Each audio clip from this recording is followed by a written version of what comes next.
So getting the cheapest home loan. Hi, I'm Kerry-Anne Simpson, local mortgage broker here in Caloundra. I want to talk to you about all the different options that you can get to get a cheap home loan. So there's a lot of different variations regarding a cheap home loan. The very first thing I want to talk about is market conditions and why do interest rates go up and why do interest rates come down, and how does all that come about? The very first thing is to look at market conditions. So if our market is in a rising market, and so if our inflation is going up, our interest rates will go up as well. But if we're in a downturn, our interest rates will fall. So do I have a crystal ball? A lot of people come to me, what do you think the interest rates will do? I don't know. I haven't got a crystal ball. But it will be a pendulum swing. It'll go up and it'll go down and it'll always come around. So as far as that's concerned, it's about cheapest interest rates, about going up and down. That's to help give an explanation about that. But there are a lot of other variations that we can do to get you the cheapest home loan. There might be an interest rate out there, I'm just saying, the moment, say 5.59 compared to 7%. Why is the variation in that? Why can't I get a home loan this cheap? Why do I need to get one that price? All comes down to your circumstances. That's why your story equals lending solutions. So let's have a look at some of the variations there.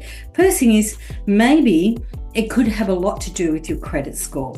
Now, there are free credit reports that you can get to see where you are. I think it's a great idea to do one about every year.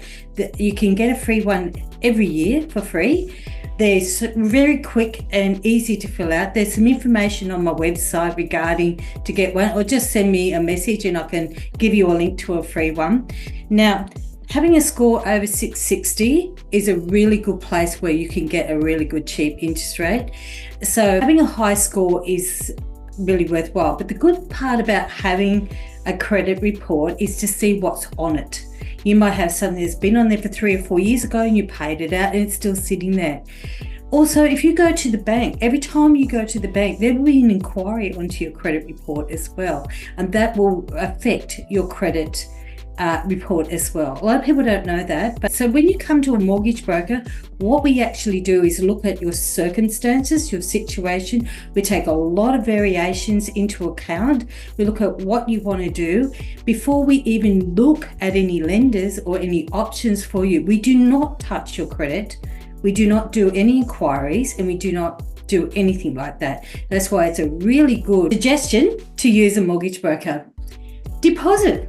A deposit might come into account. You might not have enough deposit. So lender's mortgage insurance might get involved, and that means you're going to have to pay a higher interest rate as well because you look like a risk to the bank because you haven't put enough skin in the game, pretty much. The other thing is you have lots of options there as well, but a good savings history is definitely good. A good ballpark figure would be a 20% deposit. Anything under that starts looking at risky, according to the banks. But if you're a first homeowner, there are a few things that you could do. You could look at doing a guarantor loan, a gift of money from family or whatever the case might be. So that could help in that situation as well. Loan types, so there is adjustable rates are usually lower because they will change. So for more stability, a fixed rate is a good one.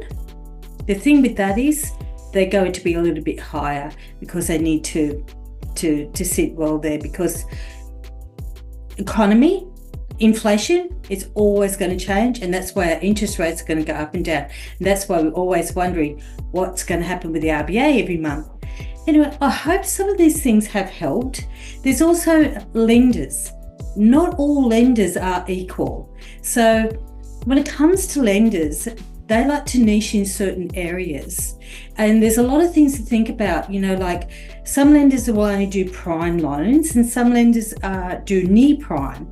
Now, what that means, it comes down to your credit report again. Prime loans are people who have got a high credit rating. They're a low, they're not a risky client, so to speak. So you've got really good stable employment, you've got good history, you've got great savings, and the banks love you. The other ones are near prime, people who maybe have gone through circumstances in their lives. cleaning up your act or whatever the case might be. But there are other lenders out there that do have fairly good interest rates as well. You might only be over there for 2 or 3 years to be able to refinance to go on to a better one. There's lots of different options that you can do. I hope this has helped, and reach out and call me. I'm happy to have a chat with you about any of them, your inquiries or anything that you'd like to talk about in any way that I can help you. Okay, see you later. I hope you found the information useful. If so, make sure that you subscribe to the channel. And I just want to let you know that we have a free giveaway, a free book, and subscribe to it now. So the link is below. It's the 7 steps to mortgage freedom and wealth through property. Inside here, you will find out how to get the cheapest home loan, why you should really care about your home loan, why people will end up broke, and also we have some bonus chapters at the back here as well. It's a great read. It's an easy read as well. So make sure you get your copy and share it with friends. See ya.